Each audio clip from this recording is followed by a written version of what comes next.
BJP सरकार कैसे काम कर रही है, इसके दो बड़े उदाहरण आज सामने आए। सुप्रीम कोर्ट ने कहा बीजेपी की डबल इंजन वाली यूपी सरकार को फटकार लगाते हुए कि हम ऐसा आदेश पास करेंगे कि आपका डीजीपी जिंदगी भर याद रखेगा। मतलब इस तरह की कोई फटकार आमतौर पर सुप्रीम कोर्ट के जज किसी डीजीपी के लिए इस्तेमाल नहीं करते, लेकिन उत्तर प्रदेश की पुलिस बार बार इसी तरह से काम कर रही है। सुप्रीम कोर्ट के फैसले को लेकर, सुप्रीम कोर्ट की टिप्पणियों को लेकर अनदेखी कर रही है और इसलिए आज सुप्रीम कोर्ट को इस बात को कहना पड़ा। दूसरी तरफ संसद के अंदर अभी भी कामकाज लगभग ठप। 25 नवंबर से संसद के सत्र की शुरुआत हुई, 20 दिसंबर तक यह सत्र चलना है, लेकिन अभी तक कोई बहस किसी बिल को लेकर के या संसद चल पाई हो तो ऐसा दिखाई नहीं देता। और आज फिर से लोकसभा और राज्यसभा ठप हो गई, उनको स्थगित करना पड़ा। मतलब आप जो है वो संसद चला नहीं पा रहे। और दूसरी तरफ मोदी जी का जो एक तरीके से ड्रीम प्रोजेक्ट आजकल आप कह सकते हैं, जिसको लेकर वक्फ बोर्ड बिल, उसको भी सरकार को अगले साल के लिए टालना पड़ा।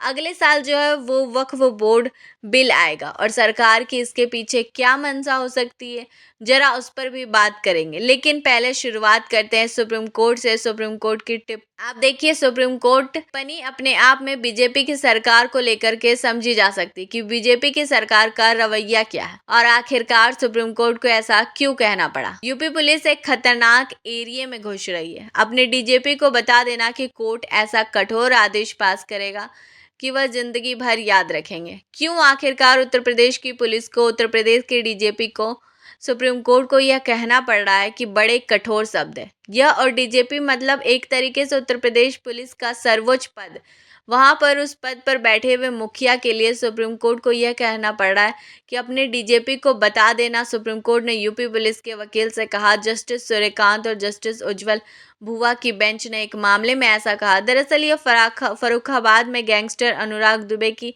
अग्रिम जमानत को लेकर के एक मामला था, जिसमें यूपी पुलिस उनको हिरासत में लेना चाह रही थी और यूपी पुलिस को फटकार लगाते हुए सुप्रीम कोर्ट ने कहा कि आप किसी को मनमाने तरीके से उठाकर के जेल में नहीं डाल सकते, उनकी अग्रिम जमानत बरकरार रहेगी। एक और मामला मैं आपको दिखाता हूँ, जिसको लेकर के 18 पुलिस वालों पर केस दर्ज हो गया। एसपी में समेत गाजीपुर के थाने में 18 पुलिस वालों के खिलाफ केस दर्ज हो गया। शिकायतकर्ता अनिल कुमार सिंह ने भ्रष्टाचार के मामले में केस दर्ज कराया था। मतलब आप सोचिए, पूरा थाना का थाना करप्ट हो जाता है, भ्रष्ट हो जाता है और सरकार जो है वो अपनी छाती ठोकने का काम करती है।